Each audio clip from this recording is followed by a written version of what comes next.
शिक्षा के लिए, रोजगार के लिए, स्वास्थ्य के लिए किसी को बाहर जाने की आवश्यकता नहीं है। और ऐसा बिहार कैसे बन सकता है यदि आज जैसा चल रहा है ऐसा ही चलता रहा? तो क्या लगता है जैसा चल रहा है, जिस गति में आज बिहार चल रही है, लोग बड़ी संख्या में आज बाहर पलायन करते हैं छोटे से रोजगार के लिए भी। शिक्षा की बात छोड़ दीजिए, कोचिंग तक के लिए बिहार पढ़ने से अच्छा कुछ लोग कोटा जाना पसंद करते हैं। तो ऐसी परिस्थिति में ऐसा ही सब कुछ चलता रहा तो बिहार बदलेगा क्या?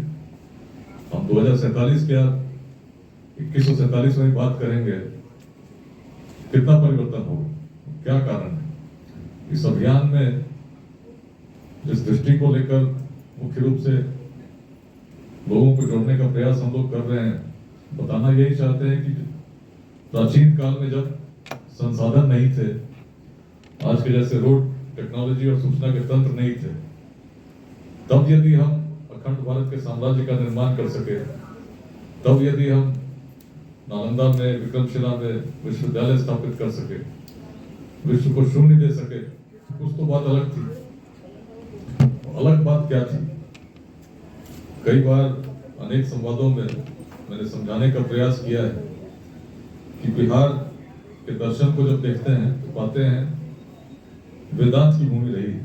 और वेदांत में कोई भेदभाव नहीं है, हर व्यक्ति में ईश्वर का अंश जिसमें पूर्णता समाहित हो, इसी दृष्टि को लेकर हम लोग अपनी यात्रा को प्रारंभ पाते हैं। और वहीं से आगे हम देखते हैं बौद्ध धर्म के दर्शन को, जैन धर्म के दर्शन को, अलग अलग प्रकार के दर्शन आए।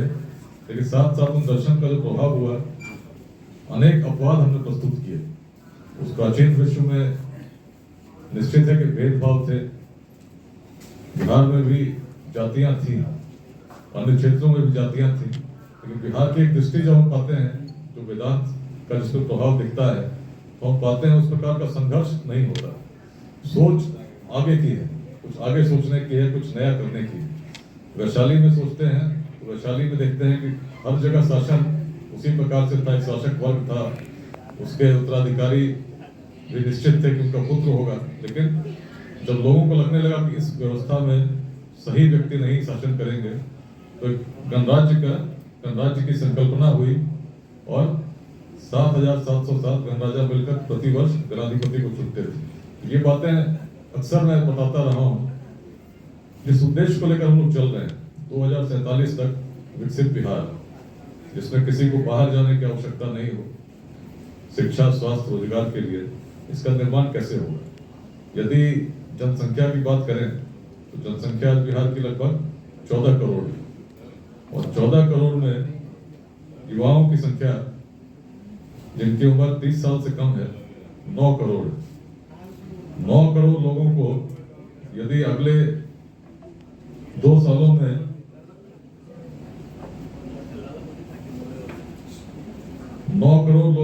अगले 2 दशकों में रोजगार देना कैसे संभव होगा? किसी भी राजनीतिक दल की सरकार बन जाएगी, कितना भी प्रयास करेगी कि हर वैकेंसी को हम भर दें, नई वैकेंसीज ले आए, तो भी शायद 1% या कुछ अधिक लोगों को हम रोजगार दे सकते हैं। यदि सरकारी नौकरी पर केंद्रित हमारी सोच होगी, हमारी राजनीति होगी, उसमें दिग्भ्रमित होकर हम लोग आगे बढ़ते रहेंगे, तो कहाँ बिहार बदलेगा? बिहार कैसे बदल सकता है जब उस प्रकार की आर्थिक विकास हो जिसमें अलग अलग उद्योग लगे हों, जिसमें लोगों को रोजगार मिलता हो। जैसे अभी रॉयल बैंक ऑफ स्कॉटलैंड से मेरे बोल रहे थे, बिहार में जो टैलेंटेड लोग हैं उस प्रकार से उनके लिए उपयुक्त रोजगार की सुविधाएं नहीं है, इसीलिए बाहर जाना पड़ता है।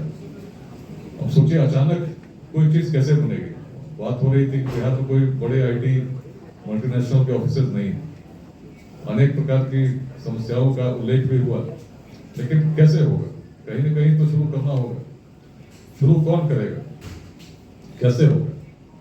अब इसमें अभियान जो चल रहा है, इसकी दृष्टि क्या है? दृष्टि है कि बिहार में हर बिहार का व्यक्ति शिक्षित हो और स्किल्ड हो।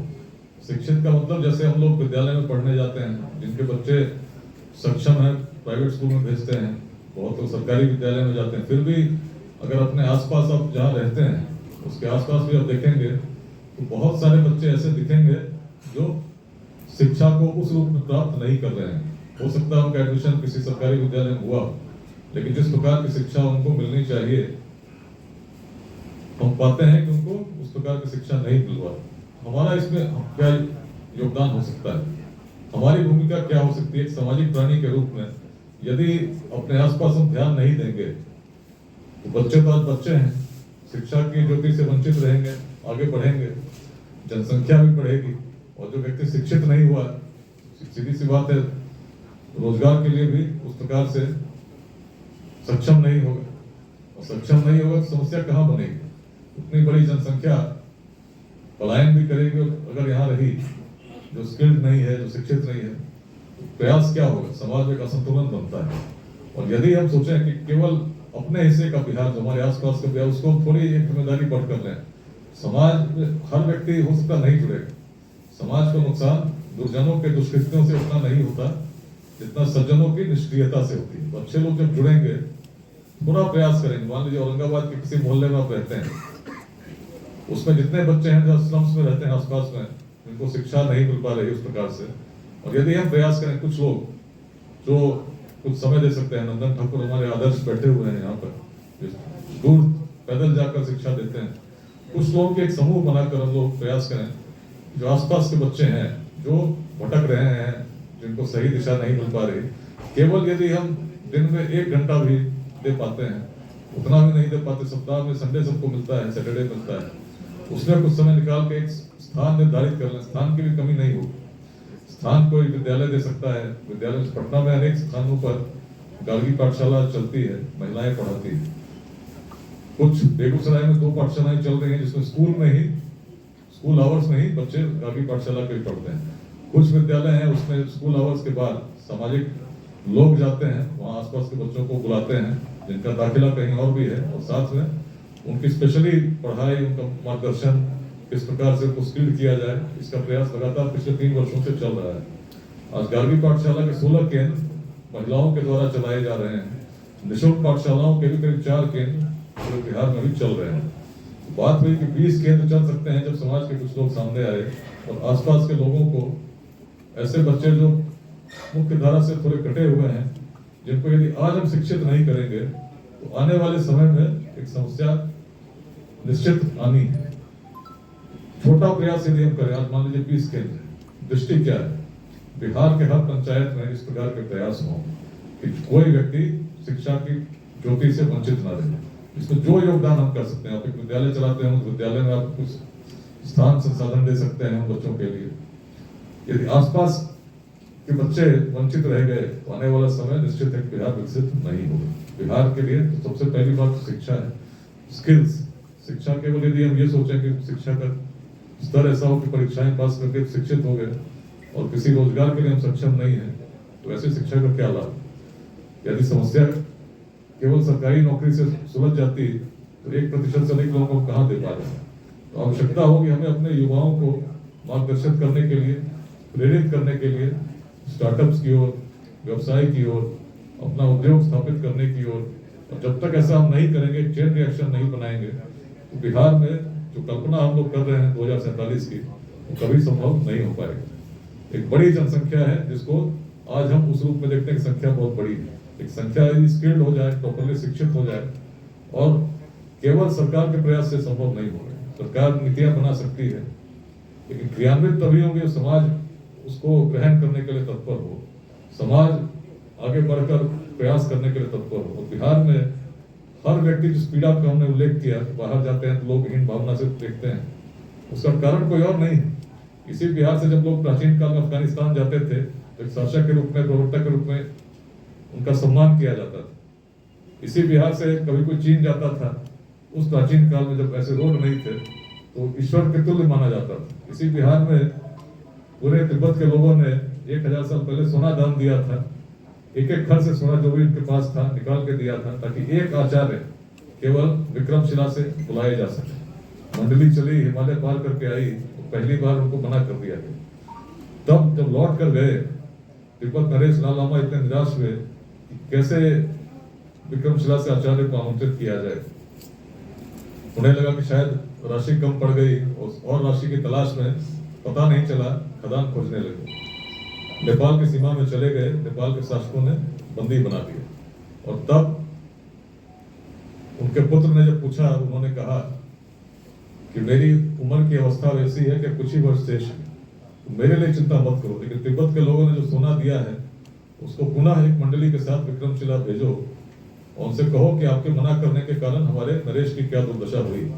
और तब जब दोबारा मंडली गई, उसके प्रमुख व्यक्ति की मार्ग में मृत्यु भी हो गई और उन्होंने जाकर अपनी दुर्दशा विक्रमशिला में जब सुनाई, तब भी 3 वर्ष लगे। इसके बाद आचार्य आतिश दीपंकर श्री ज्ञान तैयार हुए, पैदल तिब्बत गए और आज हर तिब्बती उसी परंपरा का वाहक है जिसके बीज कभी विक्रमशिला ने बोए थे। तो बिहार ने विश्व को बहुत कुछ तब दिया था जब आज के जैसे संसाधन नहीं थे। उन्हीं पूर्वजों के हम वंशज हैं, डीएनए तो वही होगा, डीएनए अलग तो नहीं हो गया होगा, लेकिन कर क्या रहे हैं? उस प्राचीन काल के बिहार को देखिए, जातियां तब भी थी, इसी मगध में नंद वंश का उदय होता है, तो सबसे निम्न वर्ग से आता है। पूरे विश्व में ऐसी कल्पना नहीं थी क्योंकि निम्न वर्ग का व्यक्ति शासक हो सकता है। सर्वत्र यही था कि कोई शासक वर्ग का ही व्यक्ति शासक हो सकता है, उसका पुत्र ही उसका उत्तराधिकारी हो सकता है। और यदि इसमें आपस में संघर्ष भी होता था तो इसी वर्ग के बीच होता था, नए लोग उसमें नहीं आ सकते। लेकिन बिहार ने अपवाद प्रस्तुत किए, मगध स्थापित हुआ, सशक्त हुआ क्योंकि उसका शासक योग्य था।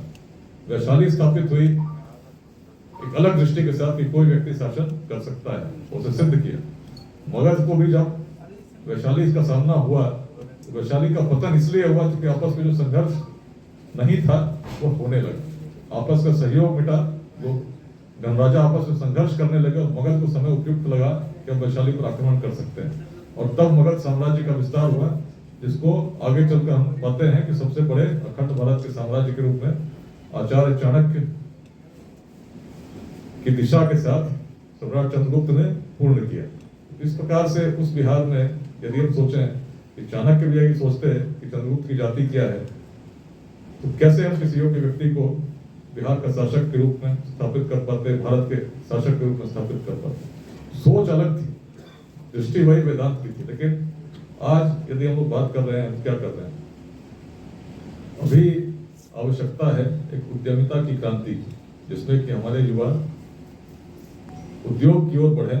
इसमें हर बिहारवासी की भूमिका है। इसमें जैसे आज रॉयल बैंक ऑफ स्कॉटलैंड में काम कर रहे हैं, मान लीजिए आप औरंगाबाद कभी कभी आते हैं, आप गुड़गांव रहते हैं, लेकिन जो भी आते हैं, जैसे आज अभी बात कर रहे थे, कुछ और बड़ा आपसे कोई अपेक्षा नहीं हम लोग इस अभियान में कर रहे हैं। यही कर रहे हैं कुछ युवाओं को जिनको आप मेंटर कर सकें। अगर 5 लोगों को भी आप मेंटर करते हैं तो धीरे धीरे आने वाले समय में एक बड़ी श्रृंखला बनेगी जो ऐसे लोगों की होगी जो सफल थे, जिन्होंने परिश्रम के साथ सफलता प्राप्त की, उनके माध्यम से कुछ और युवा प्रेरित हुए और एक चेन बनता चला गया। जितना हम अंशदान दे सकते हैं, जो कर सकते हैं, उद्देश्य एक हो कि बिहार को हम कैसे आगे ले जाएं। यदि हम शिक्षित हैं, और जैसे महिलाएं बहुत हैं जो शिक्षित हैं, गृहिणी हैं, बहुत कुछ समय उनके पास पड़ता है, केवल वैसे महिलाओं का समूह बनाकर कुछ महिलाओं को यदि हम स्वरोजगार के लिए प्रेरित कर सकें, कुछ कला कौशल का विकास कर सकें, आसपास के जो गरीब बच्चे हैं उनके लिए कोई एक सेंटर बनाकर उनको शिक्षित करने का, सही दिशा देने का प्रयास कर सकें।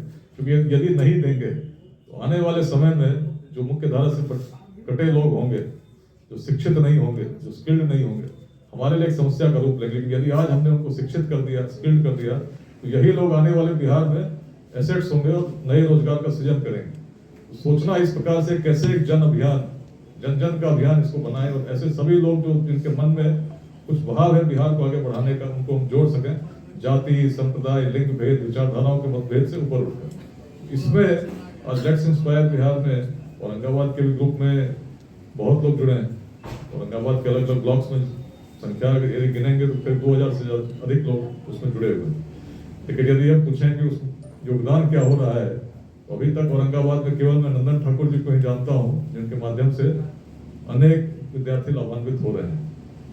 अनेक लोगों को मैं जानता हूं जो औरंगाबाद अध्याय से जुड़े हैं, जो विदेशों में रहते हैं, कुछ बेंगलोर में रहते हैं, जिनके अपने स्टार्टअप्स बड़े सफल हुए हैं। लेकिन उनके माध्यम से औरंगाबाद को क्या लाभ हुआ? यदि इस रूप में हम सोचें तो पाते हैं कि बहुत अधिक लाभ नहीं हुआ। लेट्स इंस्पायर बिहार के माध्यम से हम लोग ऐसे कार्यक्रम आयोजित करना चाहते हैं जिसमें ऐसे लोग आकर मार्गदर्शन दे सकें। ऑनलाइन भी हो सकता है, ऑफलाइन भी हो सकता है। चुन्नू जी जब भी कार्यक्रम होता रहा है उनके द्वारा परिसर भी उपलब्ध कराया गया है, धनंजय जी के द्वारा कराया गया। थोड़ा सोचने की जरूरत है कि कैसे हम लोग इसमें कनेक्ट करके यहाँ की जनरेशन को अच्छे से गाइड कर सकें। तो 1 लाख लोग जुड़े हैं, लेकिन अभियान तब सशक्त होगा जब इस अभियान में कुछ कोऑर्डिनेटर्स होंगे जो दायित्व समझेंगे, इस संदेश को ले जाएंगे। मैं तो अपना जीवन समर्पित कर चुका हूँ। शनिवार और रविवार, आज सोमवार है, अवकाश का दिन, लेकिन अवकाश के दिन परिवार छोड़ के बिहार घूमता रहता हूँ। उद्देश्य बड़ा स्पष्ट है कि जो परिश्रम कर रहा हूँ, कल भी आए थे, रात में बहुत थक गए, परसों बेगूसराय में थे, फिर वहां से समस्तीपुर में कार्यक्रम था, रात में पटना लौटे, फिर सुबह 9 बजे चले रोहतास में, दिन भर कार्यक्रम था, रात में आए। अभी फिर यहाँ से निकलेंगे, अभी गया जाना है। गया स्टेशन पर अभियान से जुड़े लोगों ने एक स्टॉल लगाया है जिसमें आज पितृपक्ष मेला प्रारंभ हो रहा है। तो उसमें जो तीर्थ यात्री सब जगह से आएंगे, श्रद्धालु आएंगे, उनके लिए कुछ सेवा हम उपलब्ध करा सके। प्रयास क्या है? प्रयास है कि लोग अभियान को और जाने, अभियान को और समझें क्या किसी एक व्यक्ति का अभियान है क्या? हो सकता है मैंने प्रारंभ किया हो, लेकिन क्या ये भावना हर व्यक्ति के मन में नहीं है कि बिहार पुनः सम्मान का प्रतीक बने? वही तो है। मेरा कोई व्यक्तिगत अभियान नहीं हो। मेरे मन में यदि किसी को लगता हो कोई स्वार्थ है, तो बड़ा स्पष्ट बताता हूं, मेरे मन में यदि कोई स्वार्थ है तो एक ही स्वार्थ है कि बिहार उत्कर्ष को प्राप्त करे।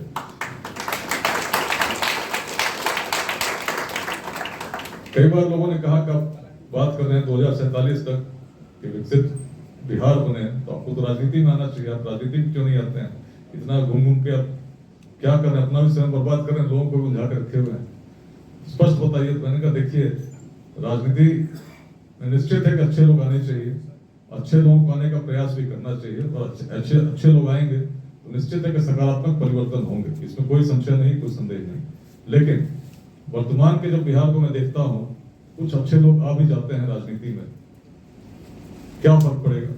यदि आज राजनीतिक दल जो आज राजनीति कर रहे हैं, कुछ नए लोग हैं जो आज राजनीति में आना चाह रहे हैं, सबकी दृष्टि को देखिए, दिशा को देखिए, तो क्या पाते हैं?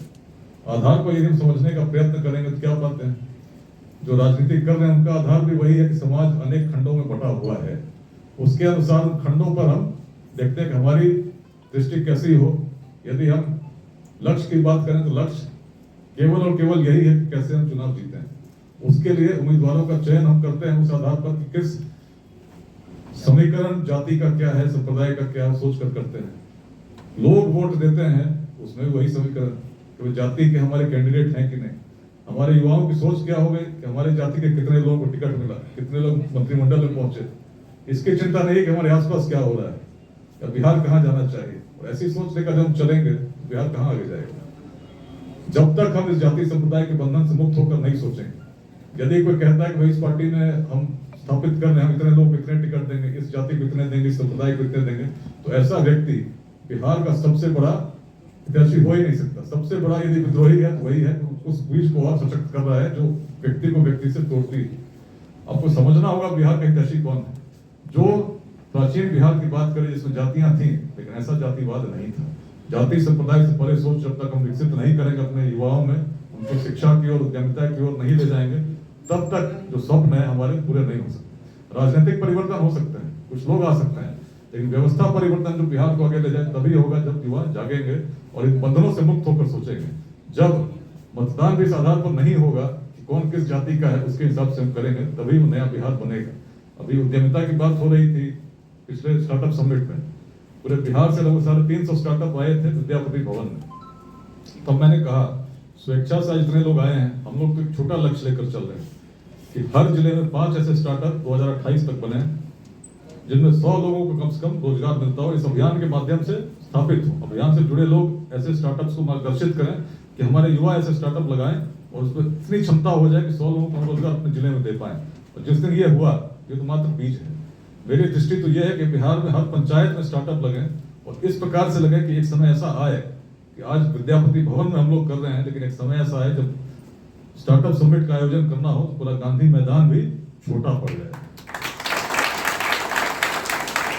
इसलिए तब ही होगा जब सोच हमारी इन संघर्षों से मुक्त हो। हम लड़ते रहेंगे जाति के नाम पर, संप्रदाय के नाम पर, तो लड़ते रह जाएंगे। दुनिया तो आगे चलती जाएगी, लेकिन समझना होगा और इसको जन जन का अभियान बनाना। ऐसा नहीं है कोई नई बात कह रहा हूं, तो मेरी सोच नहीं, मेरी दृष्टि नहीं, प्राचीन बिहार ने ऐसा होते हुए देखा है। उसका साक्षी मगध है, उसकी साक्षी वैशाली। और इसको तभी हम अग्रणी हो सके, तभी हम स्थापित कर सके, तभी हम आगे बढ़ सके। आज भी बढ़ेंगे, लेकिन जो बिहार विश्व को कुछ न कुछ नया देता रहा, अपवाद प्रस्तुत करता रहा, यदि अपने में उलझ कर रह गया तो निश्चित है कि भारत का जो स्वप्न है 2047 तक विकसित भारत बने, वह भी पूर्ण नहीं हो पाएगा जब तक बिहार विकसित नहीं होगा। और तभी होगा जब हर व्यक्ति को हम लोग जोड़ेंगे। इसलिए लेट्स इंस्पायर बिहार में एक सामाजिक प्रयास, विशुद्ध सामाजिक प्रयास, सांस्कृतिक प्रयास, शैक्षणिक प्रयास हम लोग कर रहे हैं अच्छे लोगों को जोड़ने का, उनके माध्यम से ऐसे लोग जिनको आवश्यकता है उनको भी मुख्य धारा में जोड़ने का एक बड़ा अभियान है, व्यापक अभियान है। लक्ष्य भी स्पष्ट है 2047 2028 तक हम चाहते हैं कि हर पंचायत में हमारे अध्याय बने। आज नीरज जी के माध्यम से, चुन्नू जी के माध्यम से, पीछे लव कुमार सिंह जी बैठे हैं, उनके सहयोग से सब लोग अलग अलग ब्लॉक्स में, कुछ लोगों से बात हुई कि आप दायित्व लें कि अपने ब्लॉक में इस अभियान को बढ़ाएंगे।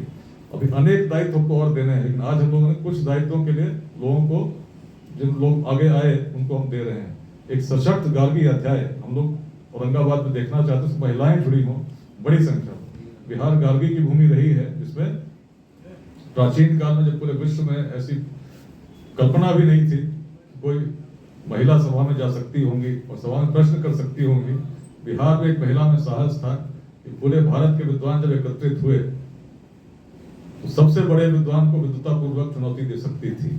वैसे गार्गी के वंशज हमारी महिलाएं आज हैं। उन प्रेरणा को आज भी यदि हम सोचें तो तब यदि वहां थे तो आज कहां होना चाहिए था, लेकिन आज क्या हमारी महिलाएं वहां पर हैं?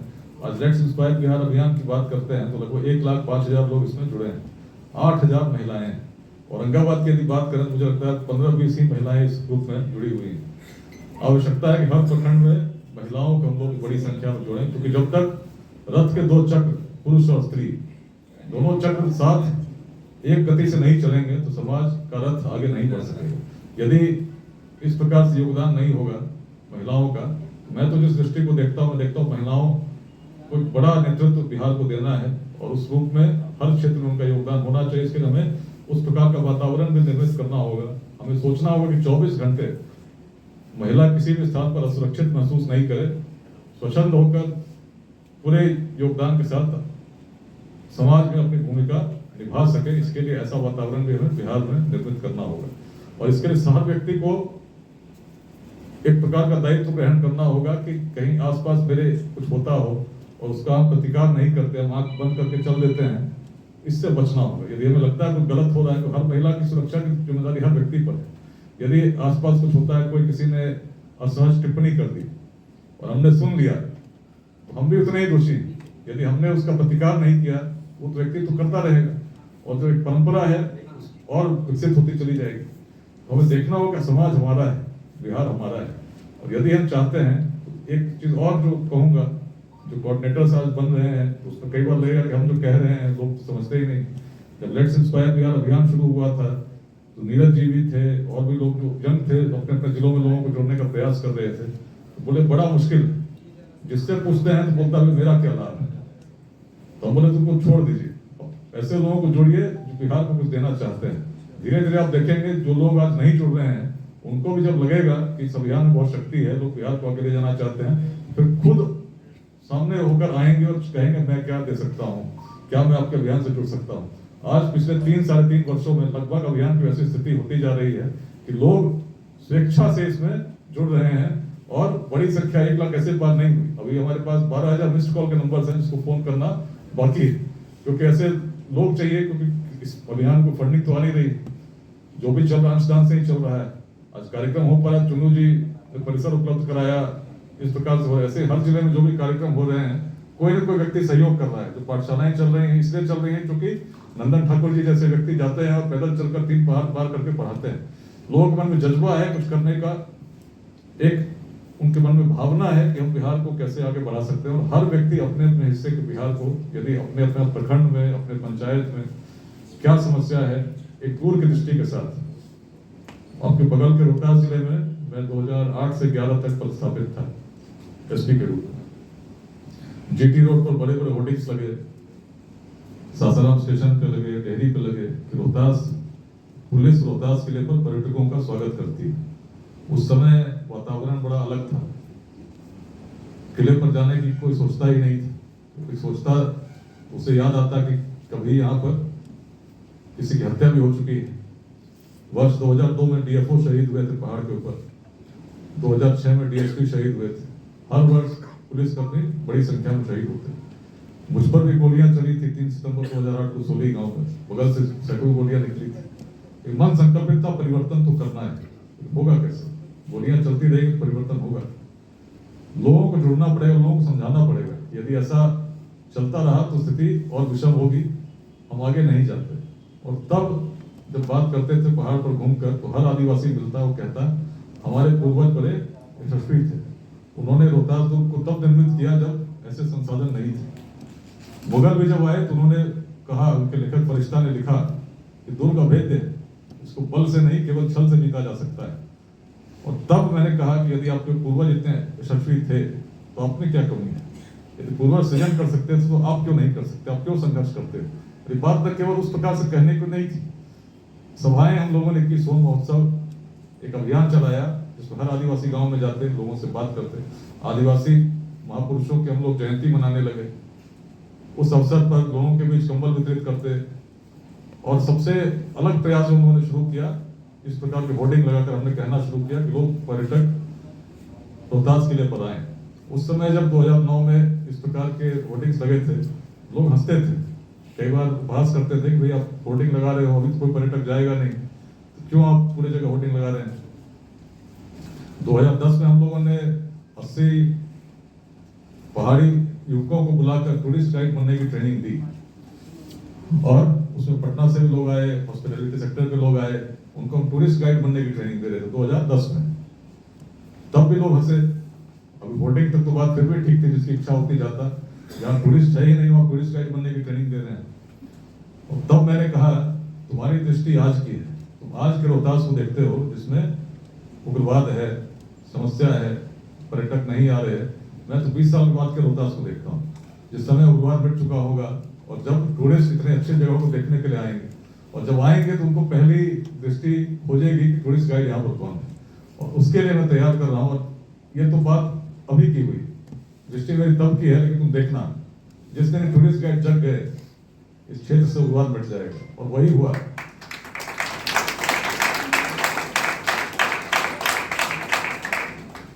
लगभग केवल 1 वर्ष लगा, पूरे पहाड़ी पर भावना प्रसारित हुई।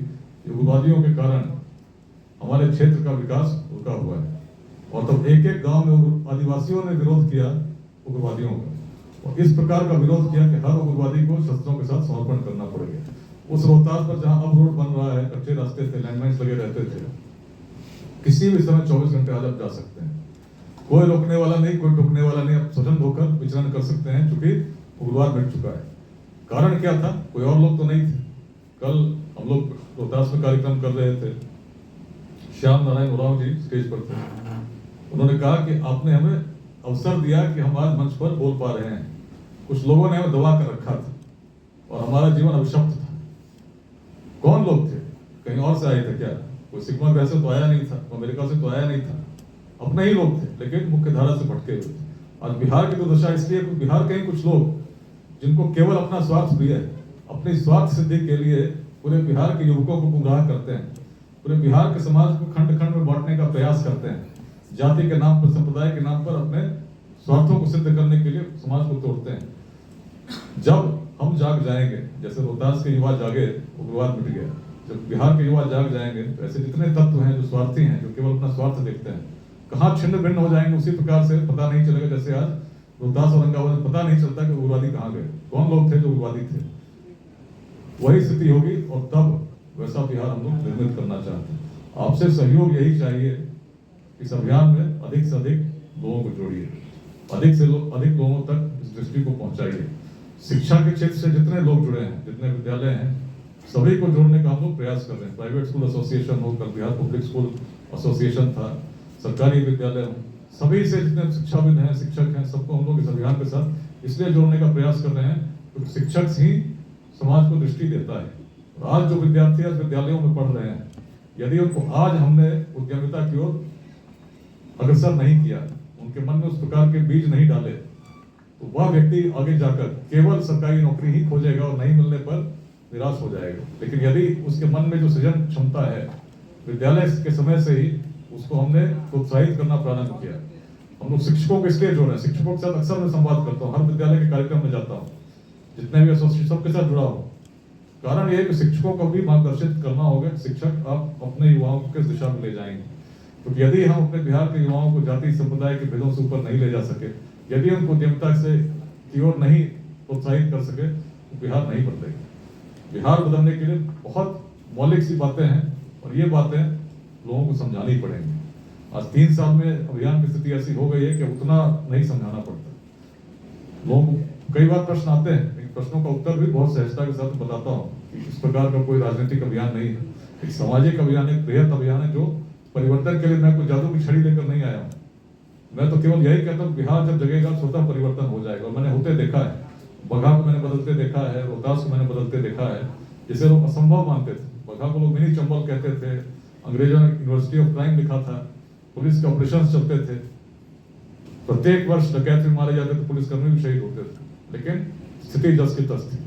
परिवर्तन तब हुआ जब विरासत से लोग जुड़े, अपने ही भूमि के संदेश को समझे, और बगहा में जब ऐसा हुआ तो 26 बड़े गिरोहों ने आत्मसमर्पण कर दिया।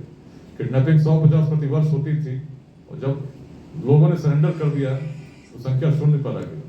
परिवर्तन संभव है यदि मन में भाव निस्वार्थ हो, लोगों के मन में कुछ करने का संकल्प हो और उसका एक आधार हो।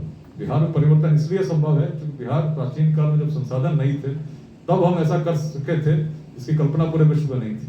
आज संसाधन भी है, मार्ग भी है, टेक्नोलॉजी भी उन्नत है, सूचना तंत्र भी ऐसा है, जैसे मोबाइल से रिकॉर्ड कर रहे हैं, अनेक लोग इसको सुन पा रहे होंगे, और अच्छे बातों का विस्तार होना चाहिए।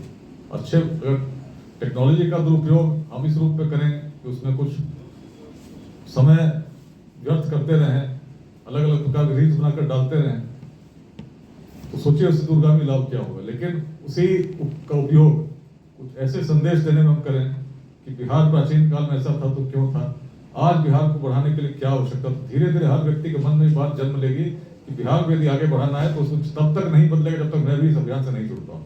और इसीलिए इस टेक्नोलॉजी के उपयोग से ही लेट्स इंस्पायर बिहार में 1 लाख लोग जुड़े हैं, तो इसको भी और आगे बढ़ाना है। लेट्स इंस्पायर बिहार के संदेशों को जितना हम हर व्यक्ति तक प्रसारित कर सकें, उसमें आपकी भी भूमिका है। अपना एक वीडियो, अभी डॉक्टर शशि जी का एक वीडियो आया तो बहुत लोगों ने उसको देखा, और बहुत सारी महिलाओं के मन में बात आई होंगी कि औरंगाबाद में कौन है डॉक्टर शशि जो इस अभियान की बात कर रहे हैं, क्योंकि हर व्यक्ति का ये अपना अभियान है, मेरा अभियान नहीं। लेकिन यदि आप इसको खुद अपनी भूमिका में आ जाए कि हाँ मैं भी बिहार का हूँ, मैं बिहार को आगे बढ़ते देखना चाहता हूँ, और इसमें मैं संदेश देना चाहता हूँ कि आप भी इस अभियान से जुड़ें, क्योंकि इस अभियान को स्वार्थ नहीं, अभियान राजनीति से ऊपर है, बिहार के लिए है, बिहार के हित में है, और इसमें हम लोग कोई स्वप्न नहीं दिखा रहे, लेकिन हम ये कह रहे हैं कि भाई आप कुछ योगदान करेंगे तभी बिहार बदलेगा, और इसी के लिए हम लोग प्रेरित कर रहे हैं। तो इसीलिए आज मैं शुभकामना देना चाहूंगा जिन लोगों ने दायित्व लिया है, एक परिचय भी मैं चाहूंगा जो लोग दायित्व ले रहे हैं अपना दे देंगे क्या करते हैं, और साथ में इस अभियान को सशक्त करने की आवश्यकता है। मेरी इच्छा है कि औरंगाबाद में भी गार्गी पाठशाला खुलता देखूं, औरंगाबाद में भी ऐसे उद्यमिता के लिए इंक्यूबेशन सेंटर्स खुलता देखूं, तक जहां पर हमारे युवा आकर मार्गदर्शन ले सकें, और उद्यमिता के लिए औरंगाबाद शहर में कुछ ऐसा केंद्र स्थापित होता देखो जहां पर जैसे जो लोग औरंगाबाद से बाहर है जब आते हैं उनके द्वारा शेड्यूल बनाकर हम मार्गदर्शन दे सकें, कुछ लोगों को हम जोड़ कर रखें। एक बड़ा नेटवर्क का लेट्स इंस्पायर बिहार बन चुका है, जिसमें बिहार के सभी जिलों में, बिहार के लगभग 24 जिलों के सभी ब्लॉक्स में ग्रुप बने हुए हैं, और साथ में बड़े महानगरों में, विदेशों में करीब 15 देशों में लोग आज जुड़े हुए हैं जो विदेशों में रहते हैं लेकिन जो अपने जिलों में योगदान करना चाहते हैं। तो औरंगाबाद के वैसे बहुत लोग हैं जो आपके ग्रुप में भी कुछ उसमें जुड़े हैं, जो औरंगाबाद के ग्रुप में है लेकिन रहते बाहर हैं। तो ऐसे लोगों को चिन्हित करने की आवश्यकता है कि उनसे हम लाभ क्या ले सकते हैं, उनके अनुभवों से क्या लाभ ले सकते हैं। एक अभियान में हम लोगों ने एक स्कीम रखी है, मेंटर योर स्कूल। ऐसे सभी लोग जो आज सफल हैं, सक्षम हैं, अपने गांव के विद्यालय के साथ जुड़िए कि उसमें हम क्या योगदान कर सकते हैं। यदि कुछ और नहीं कर सकते, एक लेक्चर भी हम ऑनलाइन भी ले सकें बच्चों के लिए, निश्चित उससे बहुत बच्चे प्रेरित होंगे। यदि हम कुछ किताबें दे सकते हैं, कुछ आकर अनुभव साझा कर सकते हैं, कुछ और नहीं तो कुछ अच्छे बच्चे जो टॉप करते हैं उनको हम कुछ स्कॉलरशिप दे सकें, यदि हम सक्षम और बेंगलुरु में रहते हैं, उससे भी बड़ा व्यापक प्रभाव पड़ेगा। हर एक एक व्यक्ति के छोटे अंशदान से एक बड़ा परिवर्तन होगा। और जिस स्वप्न को हम लोग देखते हैं 2047 तक बिहार विकसित तो होगा ही, पूरा भारतवर्ष पुनः उस बिहार को गौरव के साथ देखेगा, गर्व के साथ देखेगा जिसने प्राचीन काल में कभी भारतवर्ष का नेतृत्व किया था। तो इन्हीं शब्दों के साथ सभी को मैं शुभकामनाएं देना चाहूंगा। और संवाद है